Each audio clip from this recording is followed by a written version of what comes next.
وہ بادلوں کی تلاش میں دور دور تک گیا، گلی گلی گھومتا ہوا کچی کوئیا پہنچا، وہاں سے کچے راستے پر پڑ لیا اور کھیت کھیت چلتا گیا۔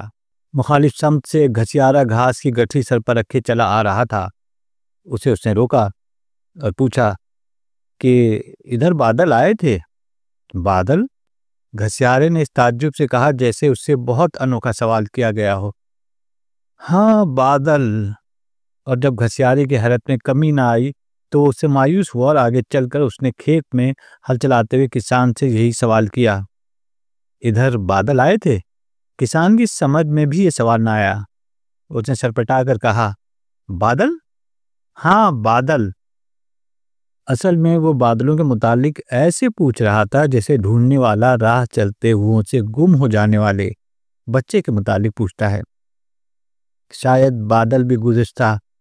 شاید بادل بھی گمشدہ بچے تھے کہ انہیں ڈھونڈتا پھر رہا تھا اور ہر راہ چلتے سے پوچھ رہا تھا، مگر کسی نے اسے تشفی بخش جواب نہیں دیا۔ سب سے پہلے آسو اس نے اماں جی سے سوال کیا تھا، اماں جی بادل کہاں گئے؟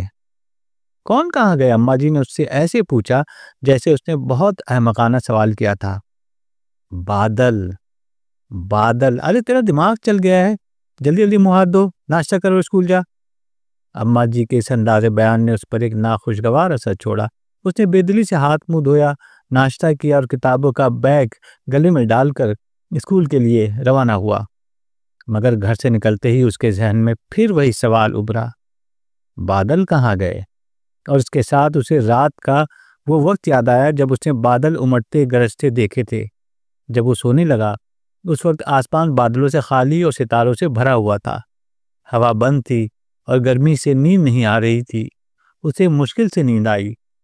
پھر جانے کیا وقت تھا کہ اس کی آنکھ کھل گئی۔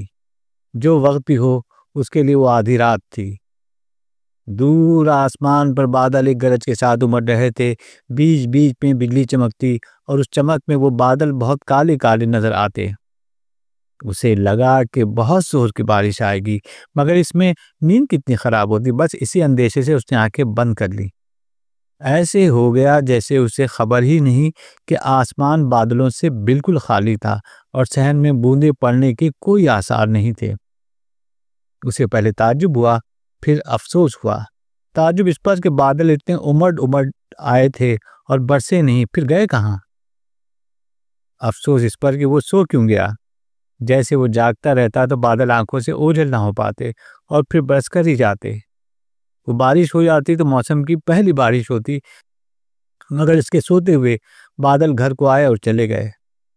بارش کی کوئی بوند نہیں پڑی، برسات کا موسم خالی گزرا جا رہا تھا۔ اس نے چلتے چلتے ایک بار پھر آسمان کا جائزہ لیا۔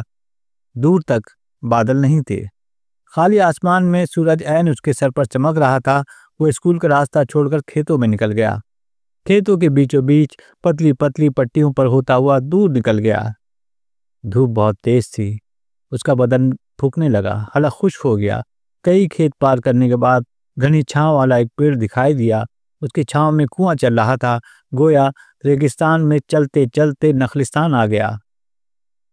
اس نے درخت کی چھاؤں میں پہنچ کر کتابوں کا بیگ ایک طرف رکھا۔ کنویں کے پاس پہنچ کر اس نے رہٹ سے نکلتے ہوئے پانی سے پیر دھوئے، ہاتھ منہ دھویا اور پھر جی بھر کر پانی پیا۔ منہ ہاتھ دھو کر پانی پی کر آنکھوں میں ٹھنڈک اور روشنی آئی۔ اب اس نے ارد گرد کا جائزہ لیا۔ کنویں کے پاس ہی ٹوٹے موڑے پر ایک بڑے میاں بیٹھے حقہ پی رہے تھے۔ اس نے کئی مرتبہ بڑے میاں کی طرف دیکھا، کچھ کہنا چاہا مگر پھر ہمت چھوڑ بیٹھا۔ آخر اس نے ہمت باندھی اور بولا، بابا جی ادھر بادل آئے تھے؟ بڑے میاں نے حقہ پیتے اسے غور سے دیکھا، پھر بولے، بیٹا بادل چھپ کر تو نہیں آئیں گے، جب گھر کر آئیں گے تو آسمان زمین کو پتہ چل جائے گا، مگر رات تو بادل آئے تھے اور کسی کو پتہ ہی نہ چلا۔ رات بادل آئے تھے؟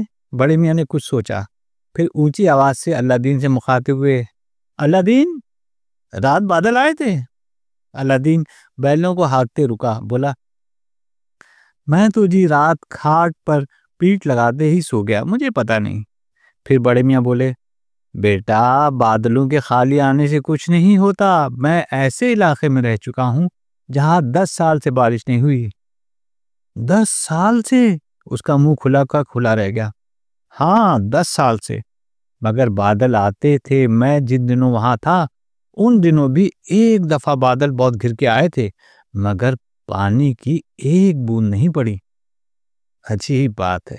عجیب بات کوئی نہیں، بارش اس کے حکم سے ہوتی ہے۔ اس کا حکم ہوتا ہے تو بادل برستے ہیں، اس کا حکم نہیں ہوتا تو بادل نہیں برستے۔ بڑے میاں کے اس بیان کے ساتھ اس کے تصور میں پچھلی مختلف گھٹائیں امڑ آئیں، وہ گھٹائیں جو گھٹا ڈوب اندھیرے کے ساتھ اٹھیں، جیسے برس کر جل تھل کر دیں گی، مگر بوند برسائے بغیر گزر گئیں۔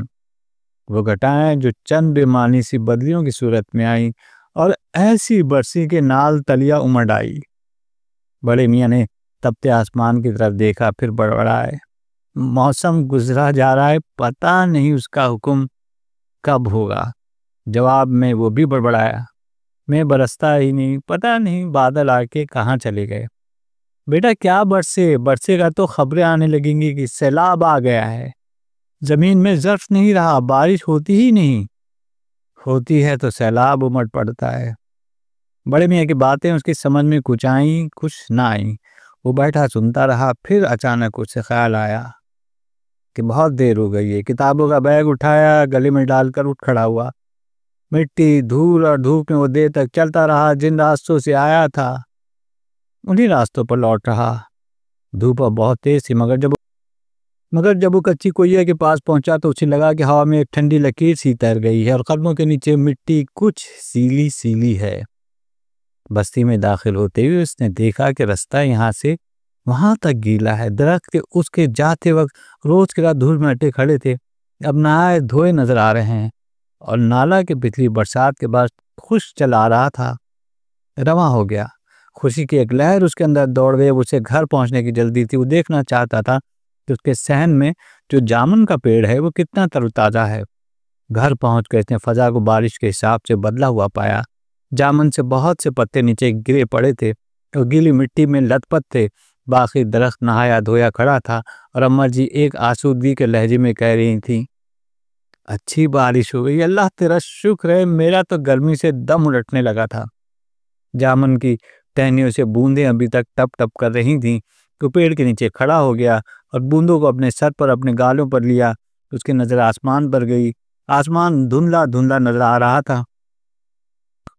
آسمان دھلا دھلا نظر آ رہا تھا، اب وہاں کوئی بدلی نہیں تھی۔ اسے خیال آیا کہ وہ بادلوں کی تلاش میں دھوپ اور دھول میں کتنی دور تک گیا تھا، اور بادل اس کے پیچھے آئے اور برس کر چلے بھی گئے۔